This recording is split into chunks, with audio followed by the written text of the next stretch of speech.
बच्चों, स्वागत है आप सबका अपने YouTube चैनल ट्राइपोलर एकेडमी में। बच्चों, हमने एक लास्ट लेक्चर मैथ से संबंधित डाला था, उसी कड़ी को और उसी क्रम को आगे बढ़ाते हुए हम कुछ और इंफॉर्मेटिव और कुछ ज्यादा इंपॉर्टेंट चीजें आपको बताने वाले हैं इस वीडियो में। तो बच्चों, अगर आप इस चैनल पर नए हैं तो चैनल को सब्सक्राइब कीजिएगा और हो सके तो ज्यादा से ज्यादा वीडियो को शेयर कीजिएगा। तो विदाउट एनी वेस्टिंग टाइम अब हम स्टार्ट करते हैं अपनी वीडियो को। मैंने आपको सम संख्याएं बता दी थी, विषम संख्याएं बता दी थी लास्ट क्लास में, और यहाँ तक कि हमने प्राकृतिक और पूर्ण प्राकृतिक संख्याओं के बारे में सीख लिया था मेरे बच्चों। अब उसके बाद जो टॉपिक आता है हम उसे फर्दर कंटिन्यू करते हुए देखते हैं भाज्य संख्याएं, बेस संख्याएं। सबसे पहले भाज्य संख्याएं आपके दिमाग में बात चल रहा होगा भाज्य यानी जिनमें भाग चली जाए, लेकिन इसका भी एक अपना सिस्टम है, अपना इसका भी एक रूल है। वो रूल क्या है मेरे बच्चों? बेस संख्याएं जो एक और स्वयं अपने अलावा किसी अन्य संख्या से विभाजित हो जाएं, भाज्य संख्याएं कहलाती हैं। बेस संख्याएं जो एक और स्वयं अपने अलावा किसी अन्य संख्या से भी विभाजित हो जाएं, उन्हें क्या कहते हैं? हम भाज्य संख्याएं कहते हैं। जैसे मैंने एग्जांपल लिखा है, देखो मेरे बच्चों, जैसे क्या है, 4 एक ऐसी संख्या है, यदि आप इसे 1 से डिवाइड करोगे तो आप पाओगे कि कितनी बार कटेगा इससे? 4 बार कटेगा मेरे बच्चों। अब आप अगर 4 को 2 से भी भाग करोगे तो कितनी बार कट जाएगा? 2 बार कट जाएगा मेरे बच्चों। और यदि आप 4 को 4 से भी भाग करोगे तो कितनी बार कट जाएगा? 1 बार। तो हमारी डेफिनेशन पूरी इस पर अप्लाई होती है। मैंने बताया था जो संख्या 1 से भी विभाजित हो जाए और स्वयं अपने से भी विभाजित हो जाए, यानी 4 को 4 से डिवाइड करो तो भी हो जाएगी, और इन 1 के और 4 के अलावा यह एक संख्या से और विभाजित होता है, किससे? 2 से। तो मेरे बच्चों, ये क्या है?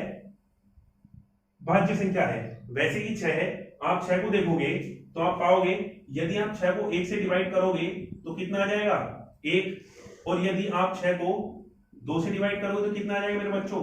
3। और यदि आप 6 को 3 से डिवाइड करोगे तो कितना आ जाएगा? 2। और यदि आप 6 को 6 से डिवाइड करोगे तो कितना आ जाएगा? 1। तो आप देख पा रहे हो ये 1 से भी विभाजित है। ये मेरे बच्चों मैंने गलत कर दिया, ये 6 आएगा 1 से डिवाइड करेंगे तो। आप देखोगे जब इसको हम डिवाइड करेंगे तो 6 आएगा, और आप यहां से देखोगे 1 से भी डिवाइड है और खुद से भी डिवाइड है। उसके अलावा अन्य 2 संख्याएं 2 और 3 हैं जिनसे ये डिवाइड है। अब बात आती है सबसे मोस्ट इंपोर्टेंट, तो फिर 1 क्या है? एग्जाम में भी पूछा जाता है, कंपटीशन में भी ये क्वेश्चन कई बार पूछा गया है। जो 1 है वो न तो भाज्य है और न ही अभाज्य है। केवल हम 1 को एक संख्या कह सकते हैं, या 1 को एक पूर्णांक कह सकते हैं, या धनात्मक पूर्णांक कह सकते हैं, ना तो यह कह सकते हैं सबसे छोटी विषम संख्या हो सकती है। लेकिन 1 ना तो भाज्य है और नहीं अभाज्य है, क्योंकि 1 से डिवाइड करने पर या 1 से मल्टीप्लाई करने पर किसी भी संख्या का परिमाण वही रहता है जो मूल संख्या होती है। जैसे यदि आप 4 में 1 की गुणा कराओगे तो भी कितना आ गया? 4।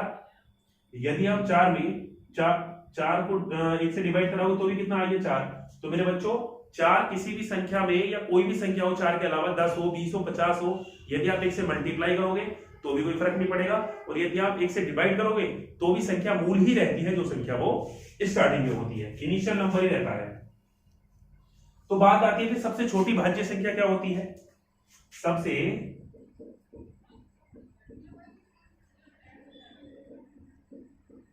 छोटी भाज्य संख्या, मेरे बच्चों, सबसे छोटी भाज्य संख्या क्या है? सबसे छोटी भाज्य संख्या 4 है। अब एक कैसे है 4? मैंने बताया था ये 1 से तो कटती है, ये 2 से भी कटती है 2 बार, और ये अपने आप से भी कटती है। तो वे संख्याएं जो 1 से डिवाइड हो जाएं और अपने अलावा किसी अन्य संख्या से और डिवाइड हो जाएं तो वो भाज्य संख्या कहलाती है। अब आपके दिमाग में चल रहा हो तो फिर 2 क्या है? तो मेरे बच्चों, 2 एक अभाज्य संख्या है, और अभाज्य संख्या के बारे में मैं अभी बताऊंगा आगे कंटिन्यू करते हुए। चलो बच्चों, अभी हमने सीखा था भाज्य संख्याओं के बारे में। अब हम क्लास को फर्दर कंटिन्यू करते हुए देखते हैं कि अभाज्य संख्या क्या होती है। तो ये भाज्य संख्याओं का जस्ट उल्टा होती है, यानी उस डेफिनेशन में क्या था? 1 और स्वयं अपने अलावा किसी संख्या से विभाजित होती थी वो, और इसमें क्या होगा? 1 और स्वयं के अलावा ये क्या होगी? नहीं होंगी किसी अन्य संख्या से विभाजित। जैसे बेस संख्याएं जो 1 और स्वयं के अलावा किसी अन्य संख्या से विभाजित नहीं होती, अभाज्य संख्याएं कहलाती हैं। दोबारा समझो, 1 और स्वयं अपने अलावा किसी अन्य संख्या से विभाजित ना हो, अभाज्य संख्याएं कहलाती हैं। जैसे 2 दो एक अभाज्य संख्या है मेरे बच्चों, क्यों है? क्योंकि आप अगर 2 को 1 से डिवाइड करोगे तो 2 ही आ गया, पहला पॉइंट। और यदि आप 2 को 2 से काटोगे तो कितनी बार कट जाएगा? एक बार। तो मैंने ये बताया था, जो एक और स्वयं से विभाजित हो जाए बस वो ही संख्या क्या कहलाती है? वाच्य संख्या कहलाती है। ये आप किसी अन्य संख्या से नहीं कटेगा ये। ऐसे ही 3 है मेरे बच्चों, अगर आप 3 को चेक करके देखते हैं, 3 को यदि आप 1 से डिवाइड करोगे तो कितना आ जाएगा? 3 ही आ जाएगा। और यदि आप 3 को 3 से काटते तो कितना आ जाएगा मेरे बच्चों? 1 आ जाएगा। तो ये ऐसी संख्या है जो स्वयं अपने अलावा और 1 के अलावा किसी से नहीं कटती, अभाज्य संख्याएं कहलाती है। वैसे ही आप देखो 5 है, 7 है और 11 है। तो मेरे बच्चों सबसे छोटी अभाज्य संख्या जो होती है मेरे बच्चों वो क्या होती है? 2 होती है। और सबसे छोटी सम संख्या भी यही होती है। सबसे छोटी सम संख्या भी क्या होती है मेरे बच्चों? 2 होती है। और सबसे छोटी विषम संख्या मेरे बच्चों क्या होती है? 1 होती है। लेकिन अगर हम भाज्य और अभाज्य की कंडीशन में देखो तो 1 में तो भाज्य है और नहीं अभाज्य है। तो सबसे छोटी अभाज्य संख्या 2 होती है। सबसे छोटी सम संख्या भी कितनी है मेरे बच्चों? 2 ही है। और सबसे छोटी विषम संख्या 1 है। लेकिन हम अगर भाज्य अभाज्य के अकॉर्डिंग देखते हैं तो ना तो 1 भाज्य है और नहीं अभाज्य है। मेरे बच्चों यदि आप इस चैनल पे नए हैं तो वीडियो को लाइक कीजिएगा और चैनल को सब्सक्राइब कीजिएगा, और हो सके तो ज्यादा से ज्यादा अपने मित्रों में, अपने जो साथ के बच्चे होते हैं उनमें शेयर कीजिएगा। क्या होता है, जो बच्चे कोचिंग नहीं ले पाते या जो बच्चे नहीं पढ़ पाते हैं उनकी हेल्प हो जाती है।